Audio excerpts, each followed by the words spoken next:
Yo'lda bir ayol va erkak ishtirokida avariya sodir bo'ldi. Erkak kishi avtomobildan tushishi bilanoq ayolga baqira boshlabdi. Ko'zingga qarasang bo'lmaydimi, pravani sotib olganmisan debdi. Bunga javoban ayol kishi xotirjamlik bilan avvalambor o'zingizni bosib oling, oldin tanishib olaylik. Qolaversa ikkalamiz ham sog' omon qoldik, bunga shukr qilaylik debdi. Va shu tariqa ayol kishining xotirjamligi sekin astalik bilan erkak kishiga ham o'ta boshlabdi. Orada gaplariga qovushib, suhbatlashishni boshlashibdi. Ayol suhbat davomida aslida har bitta ishi orqasida yaxshilik yotadi.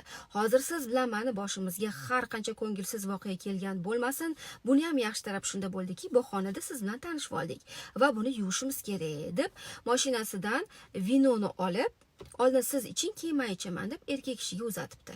Erkak vinoni qopqog'ini ochib, 2 qultum yutibdi va ayol kishiga beribdi. Ayol vinoni ichmasdan qopqog'ini qaytib yopib, vinoni erkak kishining mashinasiga solib qo'yibdi. Erkak hayron bo'lib, nega siz ichmadingiz deb so'ragan ekan. Ayol, chunki men hozir GAI xodimlariga telefon qilaman va ularni yetib kelishlarini kutaman debdi. Qissadan qissa shuki, duch kelgan ayolning yolg'onlariga ishonib aldanib qolmang. Bekordan bir donishmand, shaytondan qo'rqmayman. Shayton urg'ochisi qilig'idagi ayollardan qo'rqqanimchalik demagan.